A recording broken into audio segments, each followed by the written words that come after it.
will. The will of the Father. Maraming grasya. Thank you, Lord.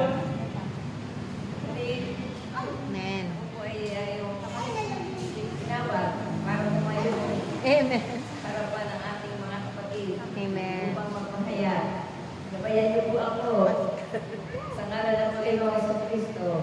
Amen. Gabayan niyo po ako. Sinuwa ko ang Malang Espiritu. Amen. Yan. Tapos magpanood. Ang inaagin ng aming kapatid ay tungkol sa pagkakal ni Jesus sa alam. Amen. Ano po, sabi nga, sabi ng ating Panginoon, huwag kayong matakot. Ako ito, si Jesus. Alam mo ito Yan. Ang ating Panginoon ay laging dumalapit sa oras ng ating mga kailangan. Amen. Amen. Talaga. Katulad ng nangyari sa mga asal, nang sila'y kumalaot sa laot. Sa laot. Alam mo, mapusto. Ibig sabihin yun, laot. Wala siya Sa gitna ng karagatan. Yan. Tapos sila'y nakasakay, ay biglang umalo ng malakas dahil sila ay pasanuhat sa kanan. Amen. Amen? Amen. At sila ay nakatakot. Sa kanilang pagkatakot, muling bigla na lang dumating. Bigla na lang nagpakita sa kanila ang Panginoon. Amen. Na dumala at sakit. At hindi nila nakilala ang ating Panginoon. Akala nila yung multo. Talaga raw. Pero sabi ng ating Panginoon, Ganyan tayo. ako ito. Ako si Jesus. Hindi nagpakilala Hindi siya. ako multo. Amen? Amen. Yan. Palakpakan natin ang ating Panginoon. Yan. Laot sa gitna ng karagatan. Tayo, sa buhay natin, sabihin Lindol daw. na lagi tayo pumapalaot sa karagatan. Ang ating buhay. Ay lagi may dumating na pagyo o Diyos. Amen? Hindi na mawala. Ito ay yung mga Diyos sa buhay natin. Yun ang lagi natin pinakatakutan. Tulad yan. Napakalakas na Diyos. Amen? Marami kayo na matatakot. Lalo na yung mga tumakas ng mga pakpapak. Ang lagi silang binabalot ng mga pakpak. Praise the Lord! Jesus' name! Ulit. Yan. Kaya nga, sa bawat pagsubok sa ating buhay, ang mga pinakatakutan natin, ang mga pinunong pinakatakutan natin, ang sakit, mga kagulo sa ating pamilya, mga bayarin, kung ano man yung mga pagsubok na dumarating sa ating buhay. Pinakatakutan din natin ang kamatayan. Bakit? Kasi ito tayo lahat. Amen? Ngayon, sabi nga ng ating Panginoon, huwag kayong matakot. Lagi siyang dumarating sa oras ng ating pagsubok. Amen? Ang Diyos ang nagliligtas. Amen? Katulad ng ginawa niya kay Pedro. Amen? Kumanap pa ng pruweba si Pedro. Sabi niya sa aking Panginoon, kung ikaw po iyang Panginoon, papariyanin niyo ako. Sabi ni Jesus, halika rito. At si Pedro ay lumakad sa tubig. Pero, nang makita niya nang maramdaman niya ang hangin, siya ay kunti-kunting lumubog. At ang sabi niya sa aking Panginoon, Panginoon, iligtas niyo po ako. At agad siyang tinawagan ni Jesus at siya ay tinihakot. At sila'y sumakay sa bangka. Biglang tumigil ang tubos. Amen? Panahon na natin ang ating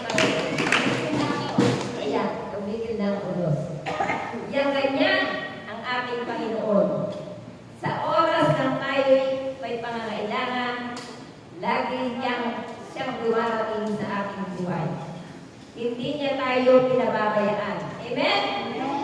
Hindi niya tayo iniiwan. Kailanman hindi tayo napipigo sa lahat ng ating panalangin sa ating Panginoon. Amen? Basta, sabi nga, magkaroon lang tayo ng matibay na pananampalataya at pananalig sa Diyos. Amen?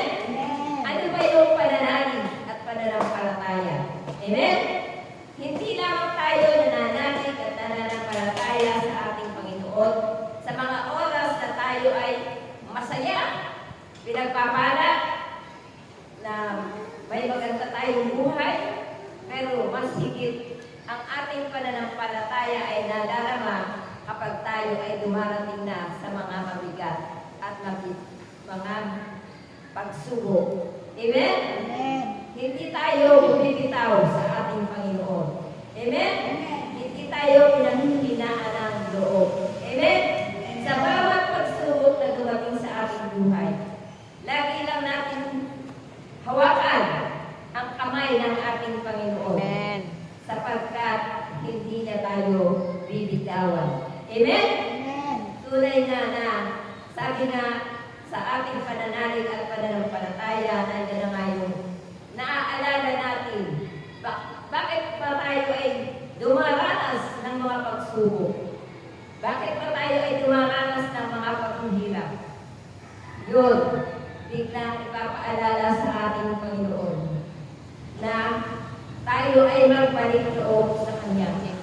Pagsisihan ang ating mga kasalanan at ialay natin sa Kanya ang lahat sa ating buhay. Amen. Amen? Yan. Tunay nga na sa bawat pananalig natin at pananampalataya sa Diyos, sa paniniwala natin sa Kanya, tunay na gumagawa ng himala ang Diyos. Amen. Amen? Amen. Tulad ng patotoo ng ating kapatid. No? Sa akin din po, ay may kami na lang, ay tunay na ang Panginoon ay napakabuti. Kaya ako'y naiiyak sa pasasalamat sa ating Panginoon. Tunay na napakabuti niya. Napakatalaga. Yung nananalig at nananampalataya sa Kanya na hindi niya talaga pinababayaan, hindi niya pinalilimutan. Una pa lang kahapon, nang pinaandar ko yung aking gas, ayaw sumindi. Sabi ko, wala ko 6 months. Kasi, yung gas ko, kasi madalang lang naman ang pagputo, mag-isa lang ako. Tubig lang pinaiinit ko. 6 months mo pa ako? Oo, 6 months. Tapos, kahapon, wala ko 6 months. Ate, nagtataka ako, bakit kaya wala na? Wala na laman. Yun, napin. Tapos, tumawag na ako sa gas. Nagpa-deliver na ako. Sa madaling sabi, dumating yung gas. Ngayon, ikinapitan nung nag-deliver. Tapos, pinapandar niya, ayaw rin. Sabi ko, ano yung problema? Kasi, ano yun? Tapos, hindi niya mapasindi. Sabi niya, meron kayong posporo. Sabi ko, meron. So, yun. Pina-on niya yung gas.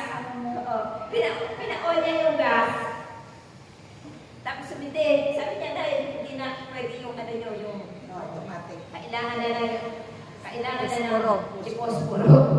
Kung pagka sa wala ng ignition na yun.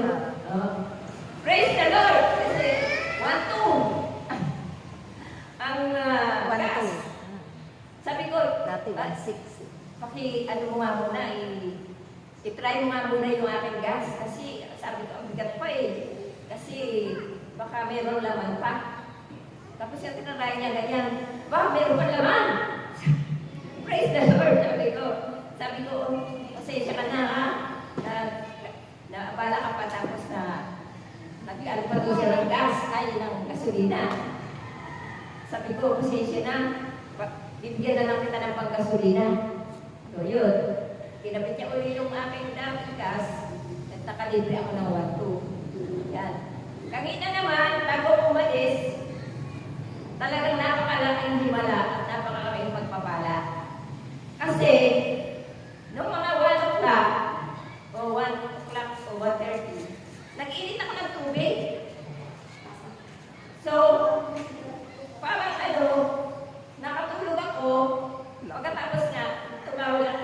Master natin, kung wala bang baka, no, hindi pa kanya ako sinagot, eh kumaya na ako, paparito.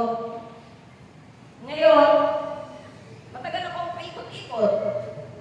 Talaga namang, nung pagkatapos, bago ko umalis, meron ako naalala kung ako sa red, tapos meron akong pupuli sa kusina. Aba? Pagka nakita ko doon sa apoy, ay, tsaka ako naalala bigla, meron pala ako inilitaan. Sa tubig. Ang tagal nung na. Talaga. Ikot ko lang. Hindi na makasalang tubig. Natuyo na nga ang tubig.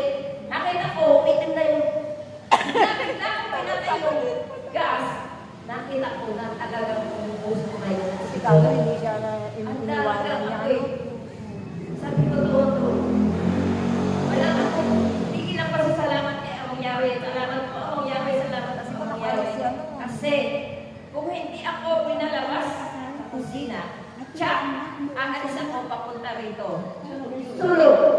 At baka, kung hindi ko lang aabutan yung, Ayaw ko malimutan sa gano'n na yun na nga yung ano, yun ang sabi nga, sakit ng senior yan. di ba? May senior moment. Kaya makukuha kami sa harapan ng kalan. May senior moment, pero sabi nga, napakabuti ng Diyos. Yun ang napakalaking biyaya ng Diyos sa walang kasamang nangyayari. Kung ako'y hindi lumabas, hindi niya ako pinalabas ng kusina. Yun, nandito ako. Ano ang nangyayari? Amen? Kaya napakalaking himala. Napakalaking biyaya. Amen? Kaligtasan. Nililigtas na Lord. Ligtas, pagliligtas. Kaya masabi nga, ang Diyos ang nagliligtas. Amen? Sa lahat ng nananalig at nananampalataya sa Kanya. Yun ay isa rin paalala na lagi nating hilingin sa Panginoon na huwag tayong makakalimot sa mga bagay na ikapapahamak natin. Amen? Kaya, walang kasing buti ang Panginoon. God is good. All the time. God is good. Talagang napakalaking pasasalamat ko sa ating Panginoon. Amen? Hindi na ako nagkagastos ng malaki. No, libre ko 1 to ang gas. Nalibre muna ako. Baka, Ilang buwan pa lang. mga Ilang buwan. 5. Baka abutin pa lang. Kasi kami 20 days lang. Kaya marami kayo. Niluluto. Amen? Kaya, niluluto ni Lord. 1 more 1. Amen? Ma-extend pa ng isang buwan bago ako iliyagas. Amen. Amen? Amen. At yun na nga. Sabay doon, may message naman sa akin yung aming anak na, Ma, may pinadala na ako. Praise the Lord! Kaya, sabi ko nga ay, walang katapusan ang biyaya ang pinagkakataon. Basta't lagi lang tayo sa Kanya umasa. Hindi tayo binitawan ng Panginoon. Hindi tayo mababayaan ng Panginoon. Hindi tayo iiwan ng Panginoon. Hallelujah. Hallelujah. Hallelujah. May sila pa. Hallelujah. Hallelujah. Hallelujah. Yan ang ibig ng Diyos ng mga biyaya at pagpapala Hallelujah. na inyong makakamtan. Hallelujah. Kanyang mga nilikha sa sanglibutan. Hallelujah. Subalit kung minsan ang kaisipan ng bawat tao Hallelujah. ay hindi naaayon sa kalooban ng Diyos. Hallelujah. Iba ang mga hangarin, Hallelujah. iba ang mga palagay, Hallelujah. iba ang pangunawa. Hallelujah. Subalit kayo na kanyang itinalaga, Hallelujah. inaralan at sinanay sa mga mabubuting bagay. Ito'y nagbigay liwanag sa inyo na nagmumula sa kanyang banal na kasalanan. Hallelujah. Na ito ang magiging katuruan niya lagi upang hindi kayo mailigaw ng landas ng masamang espiritu at ninuman sa mundo. Kayo ay maging matatag lagi sa inyong pananalig at pagtitiwala at pananampalataya sa Diyos. Lagi ninyong panghawakan ang kanyang pangako at huwag kayong bibitaw. Hihinto sa inyong mga paglilingkod. Manatili kayo. At ito'y inyong sarili. Tukdin ang kanyang mga kalooban nang sa ganon, darating din ang panahon na kayo'y tatahak sa daan ng kabanalan. Ang magiging banal, ang bawat isa doon sa buhay na walang Yan. Isa pa po lang, pinapaalala ng ating Panginoon. Kaya tayo ay minsan hirap sa ating buhay dahil tayo ay masalbat. Katulad ng bangka, kapag pasalungat sa hangin, mahirap makatao. Totoo. Mahirapan umusad. Mahirap umusad kapag pasalungat sa hangin. Kaya ibig sabihin nun, sa buhay natin, kapag lagi tayong pasalungat, ang buhay natin ay sa kalooban ng Diyos. Siya Walay. mahihirapan tayo. Amen. Amen. Tunay. Hindi tayo makakausad. Lagi tayong Pasalungat eh. Kaya Hindi mahihirapan naaayon. tayo umusad sa ating buhay. Tunay. Kapag ang ating buhay ay laging pasalungat sa kalooban. Amen. Amen. Kaya Dapat nakaayon lang. Kaya lagi tayong umayon Amen. sa kalooban ng Diyos. Amen. Para tayo ay makausad sa lahat ng ating iniisip at tayo ay magtagumpay Amen. sa ngalan ng ating Panginoon. Amen. Amen. Praise Yahweh. Hallelujah. Nasyot-nasyot ka pero